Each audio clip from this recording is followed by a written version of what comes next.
ఓం నమ శివాయ. శ్రీ మాత్రే నమః. శ్రీ గురుభ్యో నమః. అందరికీ నమస్కారం అండి. ఈ రోజు రాశి ఫలితాలు తెలుసుకోవడానికి ఇంకా మన ఛానల్ సబ్స్క్రైబ్ చేసుకోకపోతే ప్లీజ్ సబ్స్క్రైబ్ చేసుకోండి. లైక్ చేసి మీ పూర్తి సపోర్ట్ మన శివోహం ఛానల్ కి ఇవ్వండి. ఈ వారం రాశి ఫలితాలలో ఆచార్య రీత్యా మేష రాశి వారు ఎటువంటి శుభాశుభ ఫలితాలను పొందుతారో తెలుసుకోవడానికి ఈ మన వీడియోని ఎక్కడా స్కిప్ చేయకుండా చివరి వరకు చూడండి.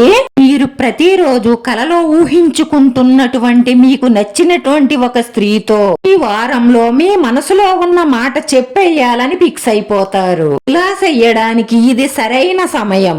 మీకు శుభవార్తలే అందవచ్చు, కానీ ఏం జరిగినా సరే మన మంచికే అని మాత్రం గుర్తుంచుకోండి.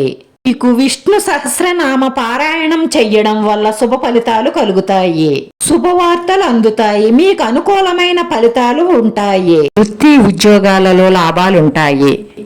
మీరు చేసే రుణ ప్రయత్నాలు ఫలిస్తాయి. కుటుంబ పరిస్థితులు అనుకూలంగా లేక మానసిక ఒత్తిడికి గురవుతారు. బంధుమిత్రులతో జాగ్రత్తగా ఉండడం మంచిది. విదేశీ సంస్థలో ఉద్యోగం లభించే అవకాశాలు గోచరిస్తున్నాయి. సంతాన విజయాలు సాధిస్తారు. సంతాన యోగానికి అవకాశాలున్నాయి. ఆరోగ్యం మెరుగుపడుతుంది. ప్రేమ వ్యవహారాలు ఫలిస్తాయి. విద్యార్థులు ఇది వరకటి కంటే పురోగతి చెందుతారు. మీ వైవాహిక జీవితం శృంగారంతో ఆనందంగా ఉంటుంది. ఆస్తి వ్యవహారాల్లో ఆటంకాలన్నీ తొలగి ఆస్తుల విలువ పెరుగుతుంది. వ్యాపారస్తులకు ఉద్యోగస్తులకు ప్రోత్సాహకరంగా ఉంటుంది. కొద్దిగా అనారోగ్య సూచనలు ఉన్నాయి, కానీ భయపడవలసిన అవసరం లేదు. ఈ రాశివారు కోపం తగ్గించుకోవడం అన్ని విధాలా మేలు జరుగుతుంది. ఇక లాయర్లకు డాక్టర్లకు చాలా అనుకూలంగా ఉంటుంది. మీ స్నేహితుల నుంచి ఫోన్ కాల్ వస్తుంది. ఆరోగ్యం మెరుగుపడుతుంది. అలాగే మొదలుపెట్టిన పనులన్నీ కూడా సాఫీగా పూర్తవుతాయి. వ్యాపార వ్యవహారాల్లో అవాంతరాలు తొలగుతాయి. డాక్టర్లు, లాయర్లు, ఇంజనీర్లకు ఈ సమయం చాలా బాగుంది. గౌరవ ప్రతిష్టలు పెరుగుతాయి. తోటి వారితో విరోధం రాకుండా జాగ్రత్త పడాలి. మీ నోటిని అదుపులో ఉంచుకోవడం వల్ల మీ మాటకు విలువ పెరుగుతుంది. కుటుంబంలో గౌరవ ఆదరణలు లభిస్తాయి. వస్తు వాహన ధనలాభాలు పొందుతారు. రావలసిన పాత బకాయిలు వసూలవుతాయి. అలాగే కొత్త వస్తువులు కొనుగోలు చేస్తారు. మీరు చేపట్టిన పనులు చురుగ్గా సాగుతాయి. మంచి ప్రయోజనాలు పొందుతారు. బంధుమిత్రులతో సత్సంబంధాలు ఏర్పడతాయి.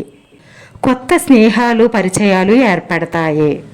కొత్త పరిచయాలు ప్రేమగా మారే అవకాశాలు ఉన్నాయి. ఈ రాశి వారి పరిహారంలో 5 గరుడ ముక్కు కాయలు తీసుకోండి. ఎర్రటి గుడ్డలో మూట కట్టండి. పూజ చేసుకునే ముందు ఆ మూటను మీ ఇష్టదైవం పాదాల దగ్గర ఉంచండి. ఈ పూజ పూర్తయిన తరువాత ధూపం వేసి ఆ మూటను మీ సింహద్వారం ముందు వేలాడదీయండి. ఇలా చెయ్యడం వల్ల మీ ఇంట్లో ఉన్న నెగటివ్ ఎనర్జీ అంతా కూడా బయటికి పారిపోతుంది. ఇలా మంగళవారం రోజు చేసి ఆ రోజు ఇలా చేసిన తరువాత సుబ్రహ్మణ్యేశ్వర స్వామి ఆలయానికి వెళ్లి సుబ్రహ్మణ్యేశ్వర స్వామిని దర్శనం చేసుకోండి. ఇలా చేస్తే తప్పకుండా మీ మనసులో ఉన్న కోరికలన్నీ నెరవేరతాయి. మానసిక ప్రశాంతత లభిస్తుంది. వీడియో నచ్చితే లైక్ చేయండి, షేర్ చేయండి. మీ లైక్ మాకెంతో విలువైంది. మీరు లైక్ చేయడం వల్ల ఈ వీడియో ఇంకొంతమందికి చేరుతుంది. మన శివోహం ఛానల్ ఆదరించండి. అందరికీ ధన్యవాదాలండి. ఓం నమ శివాయ.